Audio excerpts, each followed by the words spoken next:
Hello world of YouTube and welcome to the second list in this week of Decade End Wrap-Up List Week 2010s edition, where I'm going to be going down my 11 favorite musical shifts in direction that happened this past decade. A lot of people experimented this decade. There were a lot of people that changed things up and collaborated with artists that, you know, worked out for the better for them, and these are just my 11 favorites. Now, unlike the other lists that I may do, these aren't necessarily in a particular order. There are some that I think I like more than others, and I've kind of ranked them that way, but I wouldn't say that, like, number one is the definitive best. I've also kind of factored in a little bit of cultural relevance for at least a couple of these for what they did to the general zeitgeist as a whole, but either way, enough of the preamble. Let's start talking music, right? Keeps you turning wet days and eventful nights. So I love Beck, and I really enjoyed Colors, and I thought that it was a great change of pace for Beck, given he started the decade by kind of retreading old ground and trying to reinvent it in a way that wasn't bad, but certainly not as rewarding to me personally as Colors was. Now, I think that he may have gone a little too far with Hyperspace, because Hyperspace felt a little unfinished, felt like it was chasing too many trends at once and trying to almost feel like Beck chasing his youth in a sort of way, and I just wasn't too into it personally. I thought it was okay, I thought I had some decent cuts, but as a whole, it wasn't as good as Colors, and I think that that's more what I'm talking about. I know I used Uneventful Days as thing, but that's more to show where an artist started and ended the decade at. I think Colors is much better, and I think that the shift towards pop wasn't necessarily a bad move on Beck's part. Meet me in the forest, say you'll remember me. Again, I'm more talking about this era of Taylor Swift. I think that she, again, overshot it after 1989, but I think for her to go from this purely country pop singer to a synth pop focused singer was a smart move. Again, I think she kind of pulled a Beck, or Beck pulled, I guess, a Taylor Swift, and overstepped it a bit on Reputation. She bounced back at least a little bit on Lover, but I do think that 1989 was still like peak Taylor Swift this decade. You know, there were still some duds on the album, but as a whole it was a much tighter listening experience, and I think the adorning of full-blown pop when she teased it on Red was a smart move, and I think worked out wonders for her. It's Asher Roth eating applesauce. Final days, flocks and grandmama rings on her fingers. So this is probably the least dramatic shift in sound, but some rap songs and Feet of Clay were still pretty abstract in comparison to other Earl projects. You know, Earl's always been kind of a loosely constructed rapper, and he's always stayed kind of in a drowsier space, but those two records put him in a completely different ballpark with the production, and I love it. I think it suits his sound really well. I think it suits his ideas very well, and I think that it's a good step for him to go towards, and I think that it'd be interesting to see where he goes next, because that's a pretty out there place to take your sound, and I'm almost wondering if he's going to pull it back a bit on his next record. But to go from I Don't Like Shit, which had, again, musings of this, to double down on it on some rap songs was a nice touch, and I really appreciated that. And I think that it worked really well.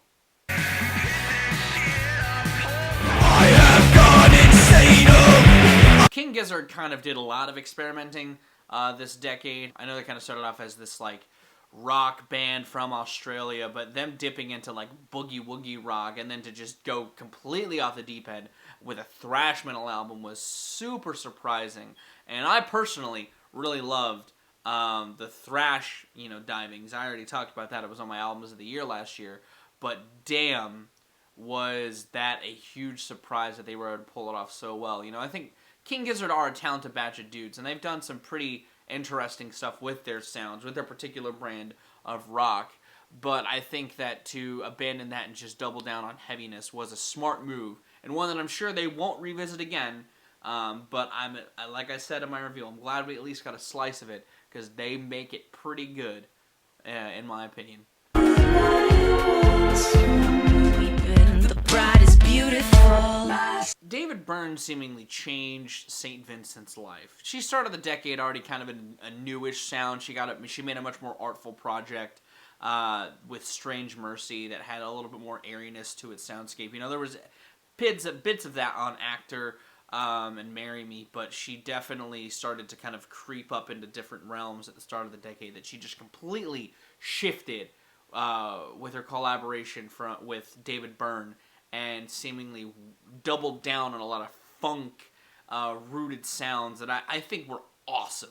Like, I loved her self-titled project, and I loved Mass Seduction. I thought that it was a great use of her voice and a great shift in sound that I think did a lot for her songwriting, did a lot for her song structure, and helped her pen some really good hooks. I adore the stuff that she put out in the tail end of the decade, and I'm glad that she shifted her sound. I don't know where she could have taken the Strange Mercy sound that would have made it any more enthralling, because Strange Mercy is pretty much perfect. So I'm glad that she decided to just completely jump ship and do something weird with her sound, and I think that it worked absolutely well. And I don't mean to advertise in imaginative way. I, like a lot of the world, was surprised when the Arctic Monkeys decided to make a lounge record. Again, they kind of started the decade dipping their toes into other things on like Suck It and See, but I like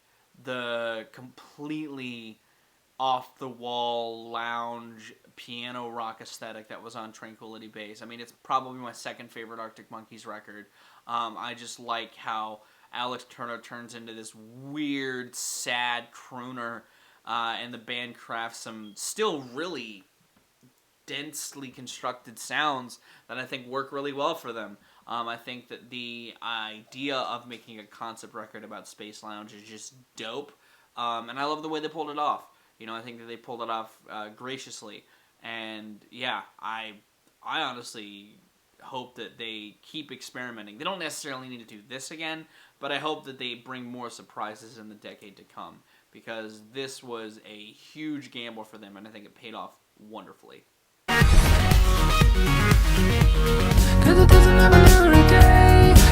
I don't necessarily think Random Access Memories is Daft Punk's best project, but it certainly did a lot for the general zeitgeist, because, dude, this record seemingly made disco cool again, which I'm fine with. I love a lot of the disco grooves we've been getting, a lot of the synth funk that's been cropping up in the wake of Random Access Memories.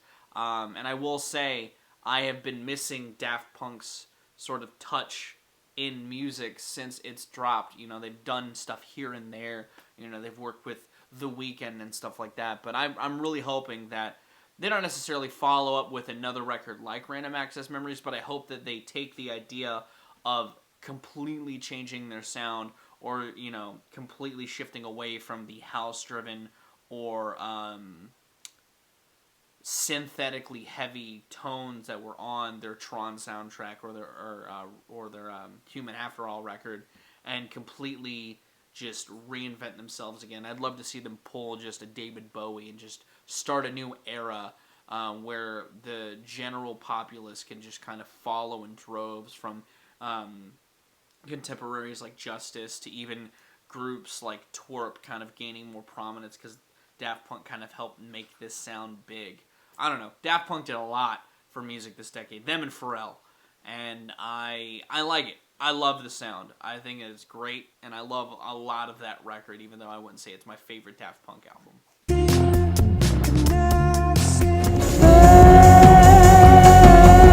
Radiohead are always a band that's shifting shit up ever since the year 2000. And I gotta be honest, I think that it was smart for them to follow up what I would argue is their least well-received record since their debut with something just completely huge.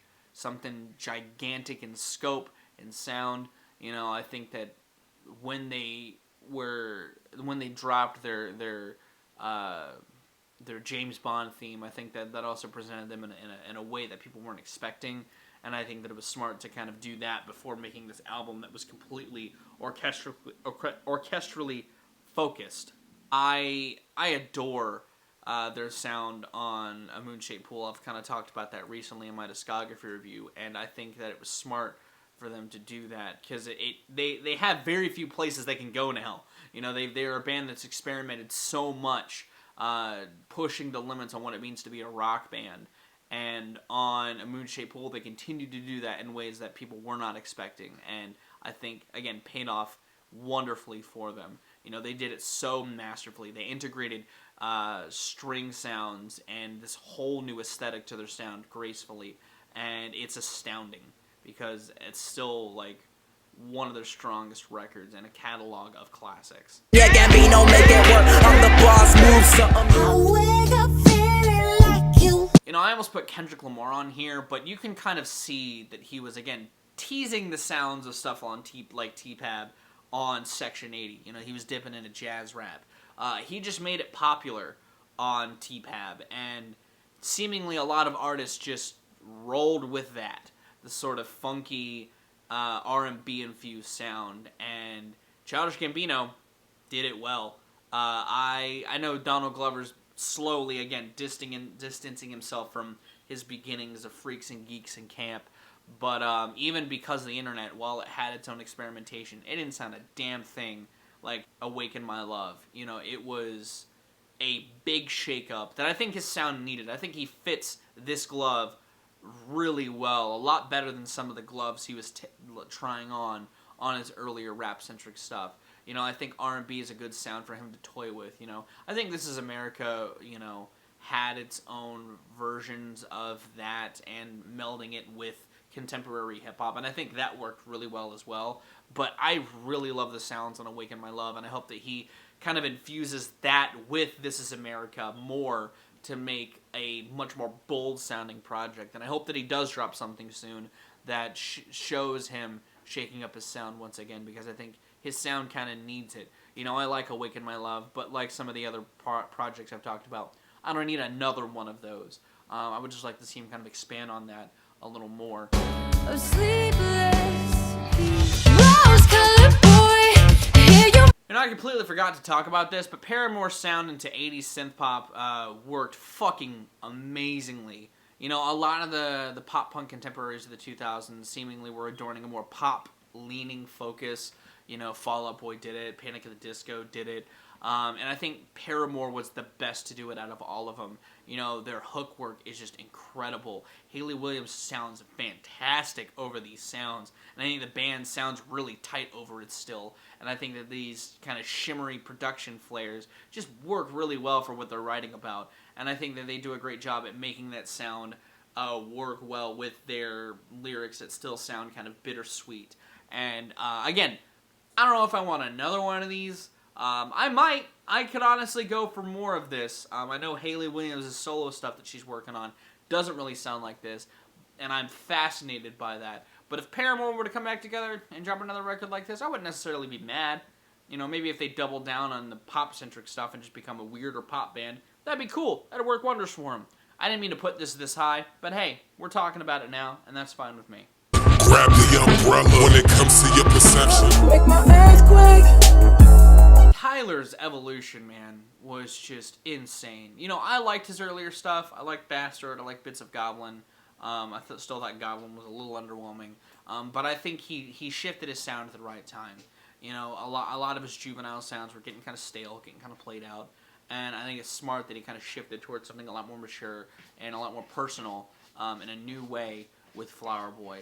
You know, I thought it was smart for him to kind of really show who he is, to drop a lot of the facades that he kind of been talking about on his other stuff. He didn't have to put any sort of disclaimers on anything. He was uncompromising on Flower Boy and on Igor, and I thought that those were much more well put together projects as a result, because he didn't have to worry about catering to anybody. He didn't have to worry about, you know, pissing off anybody. He just wanted to be himself, so he was. I'm just happy for Tyler, because he seemingly did the best thing possible to reinvigorate his sound, and it helped that he was wanting to write stuff that was also different, and I think that it helped him evolve as an artist in a way that a lot of artists were attempting to do this decade, and some, like the ones on this list, successfully did, but I don't think did it quite as well as Tyler, the Creator, did. I am so excited to see where he takes his sound, because goddamn, dude, did the 1-2 punch of Flower Boy and Igor just work so well and do a great job at reaffirming why Tyler is a great artist who came out this decade. I mean, fuck, dude, it was so very good. And that was my list. What did you think about it? Did you like a different artist's transformation this decade? Let me know in those comments down below. If you did like my list, be sure to give it a like. If you want to see more of my music, gaming, and general nerdery content, be sure to subscribe. Special thanks to my patrons if you would like to join their ranks. Linked in the description is my Patreon. I'm going to get out of here. Thank you again so much for watching. I've been Viral Rack. You get some days, last, and situations, and I'll see you another day.